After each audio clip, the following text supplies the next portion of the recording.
Hey, buddy, watch this.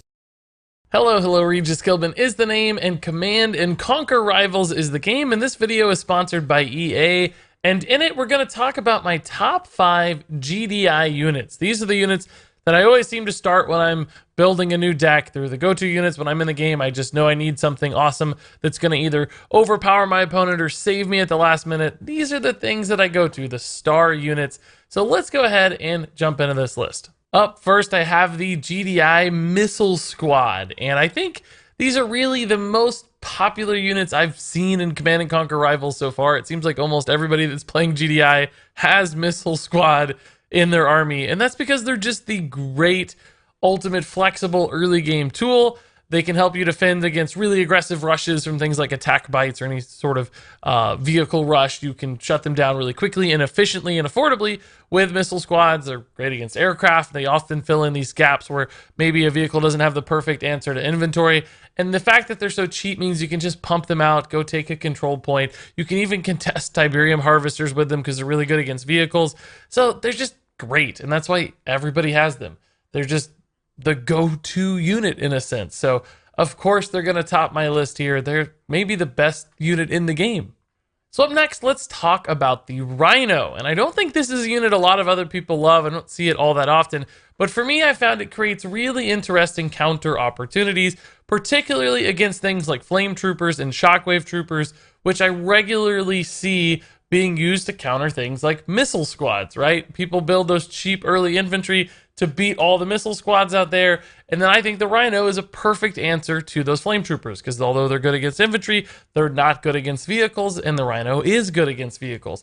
Now, beyond that, I think it's also just a really cheap unit at only 30 Tiberium that's also very fast. So you can use it to run all over the map, just get in people's way, create problems, use that micro advantage to take control points at the last second, swing things in your favor. So between that early game counter pressure that it can provide and that just really quick flexibility for taking control points, creating friction for your opponent, it becomes a really handy unit in your army as far as I'm concerned. Moving on, I want to talk about the Orca. And this is another unit I don't think I see all that often, but I like having that one aircraft that's really good against vehicles. I mentioned the same sort of thing in my top 5 nod video with the Banshee.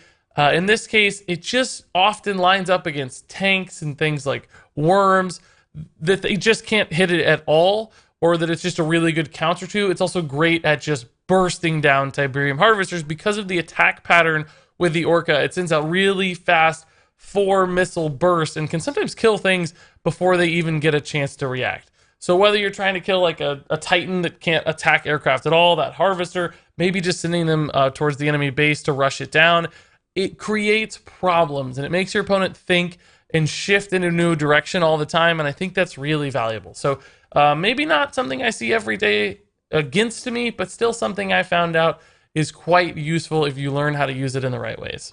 Moving on, I have the Zone Trooper. And I think this might just be my favorite overall unit in Command & Conquer Rivals. It just feels like it does so many good things. It has a huge health total. If you keep it alive, it actually regains its health, which can be really cool and create problems for your opponent. It does a ridiculous amount of damage. Particularly, it seems to completely shred any sort of aircraft, but also good against vehicles. And it tends to be one of those things you can just kind of leave around because your opponent's like, God, I don't know how to deal with that Zone Trooper right now. Then maybe plant it next to a Tiberium harvester or two and just chain farm Tiberium harvesters if your opponent can't find an answer. So, you know, not every army out there, every deck out there has answers to really strong infantry units, particularly sticky, annoying ones like the Zone Trooper. So despite their high cost, despite their low speed, I still think they create all kinds of opportunity, and they've won me countless games. So this is sort of my star for a lot of GDI decks, something I go to, really try to build around and support, and it's worked. And then finally, the Titan. This is a big one, and it's almost impossible to kill. Look at that insane health total, over 10,000 health. Also a ton of damage, and damage that can line up and hit multiple units in a row, which means it can just shred enemy armies if you position it well. It can melt through 2 Tiberium harvesters in a flash, and it just sticks on points. And all of those things, to me, make it this great top-end unit if you're looking to have an expensive late game the Titan can really create issues for your opponent. Even if they have like anti-vehicle options to counter it directly, because it has so much health, it's often still worth it because they just spend a ton of time trying to push through it while you're doing all kinds of other things on the map. They're focusing in on the Titan and you're just making moves and winning the game elsewhere. And then other times they just don't have an answer and it's just too big of a unit, too high cost for them to deal with. The stats just overwhelm them and you just run over them, send a couple Titans to the base, and it's GG. So I like having a really strong late game between zone troopers and Titans. That's kind of a 1-2 punch, an infantry and a vehicle. You can create one or the other that often opponents just don't have ways to kill one of them, and then the other one wins the game, right? So it's a cool unit to have. It's a star. It's a lot of fun to play. So for me, Titan is going to end this list. And there you go. That wraps it up for my top 5 GDI units. Now, of course, I'm somebody who doesn't go by meta lists and tier lists. I just play my own way. I find things that work for me in my meta or rank. And so far, that's served me really well. I'm happy with my results, Command & Conquer Rivals. So for me, these are units that are the most fun, the strongest in some cases, or just the ones that have answered the things that I've seen the most and I found the most success with. And I would encourage you to check them out if you haven't played with them much. Now, before I go, there are a few other things I want to mention. First off, of course, you can download Command & Conquer Rivals in the description below. There's a handy link down there for Android or iOS.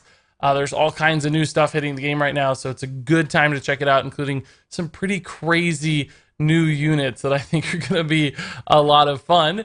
Beyond that, if you don't know anything about Command & Conquer Rivals still somehow, it is a game made by EA's Redwood Studios, and they've done a fantastic job adding new units, communicating, buffing stuff, pulling back on buffs if there are mistakes. Like, they're just really staying in tune with the community with feedback, but also just making good changes to the game. So that's fantastic that they've been good stewards of Command & Conquer Rivals so far.